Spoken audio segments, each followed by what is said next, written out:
Hello everyone, welcome to ASHAs kitchen.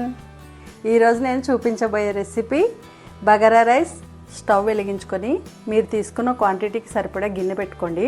ఎప్పుడు quantity కంటే కొంచెం పెద్ద గిన్నెనే ఉండాలి. ఆయిల్ వేసుకుందాం.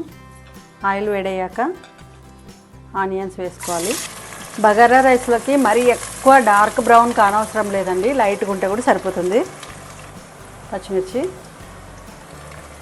ఆల్ స్పైసెస్ వేస్తున్నాను. గరం మసాలా మొత్తం అన్నీ మనం తీసుకున్నవన్నీ వేస్తున్నాం. ఇప్పుడు అల్లం వెల్లుల్లి పేస్ట్ వేసుకున్నాము. ఒక 2 మినిట్స్ తర్వాత కొత్తిమీర వేస్తున్నాను. పుదీనా. ఒక 5 మినిట్స్ తర్వాత మనం వాటర్ వేసుకోవాలి. రైస్ హాఫ్ అన్ అవర్ నానబెట్టుకున్నానండి. 3-4 టైమ్స్ కడిగి హాఫ్ అన్ అవర్ నానబెట్టుకోవాలి రైస్. ఇప్పుడు వాటర్ వేసుకోవాలి. నేను రైస్ ఈ గ్లాస్తో 3 తీసుకున్నానండి, బాస్మతి రైస్. నేను ఈ గ్లాస్తోన ఇప్పుడు 3 గ్లాస్కి నేను 5 గ్లాసెస్ వాటర్ వేస్తున్నాను.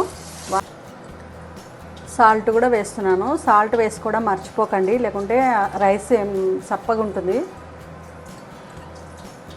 కొద్దిగా సాల్ట్ చూసి వేసుకోండి, కర్రీలో కూడా వేసింటాం కాబట్టి చూసి వేసుకోండి. ఇలా వాటర్ వేసుకొని ఈ వాటర్ మరిగేంత వరకు మూత పెట్టేసుకుందాం. ఇలా బాగా మరుగుతున్నాయి కదండి. ఈ రైస్ మనము హాఫ్ అన్ అవర్ నానబెట్టుకున్నాను. ఈ రైస్ని ఇందులో వేసేసుకుందాం.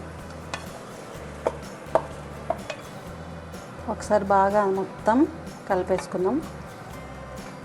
ఒక లెమన్ తీసుకున్నానండి, నేను లెమన్ వేస్తున్నాను. నేను లెమన్ వేయడం వల్ల రైస్ మిగిలిపోయింది అనుకోండి, నెక్స్ట్ డే కూడా పాడవకుండా ఉంటుంది. ఇంకొకటి మెత్తబడకుండా ఉంటుంది రైస్, టేస్ట్ కూడా చాలా బాగుంటుంది. ఒక లెమన్ వేసుకుంటున్నాం.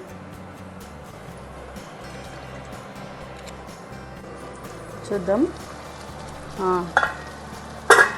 చూడండి, ఇప్పుడు మనం సిమ్లో పెట్టుకోవాలి. ఒకసారి కలిపేసుకొని వాటర్ తగ్గిపోయినాయి కదా, ఇప్పుడు దీన్ని సిమ్లో పెట్టేసుకుందాం. బగారా రైస్ చూద్దామండి. పర్ఫెక్ట్గా సరిపోయిందండి బగారా రైస్. ఎక్స్ట్రా ఫ్లేవర్ కోసం, ఎక్స్ట్రా టేస్ట్ కోసం నేను నెయ్యి వేసుకుంటున్నానండి. ఇష్టం లేని వాళ్ళు స్కిప్ చేసుకోండి. బగారా రైస్ ఎంత పర్ఫెక్ట్గా వచ్చింది చూడండి. ఇదిగోండి పొడి పొడిగా. చూసారు కదండి బగారా రైస్. మీకు మంచి మంచి రెసిపీస్ చేసి చూపిస్తున్నా కదా. మీ ఫ్యామిలీస్తో మీరు సబ్స్క్రైబ్ చేసుకోండి. ముందు మీ ఫ్యామిలీస్తో సబ్స్క్రైబ్ చేయించండి, ఫ్రెండ్స్తో కూడా సబ్స్క్రైబ్ చేయించండి. Okay, thank you.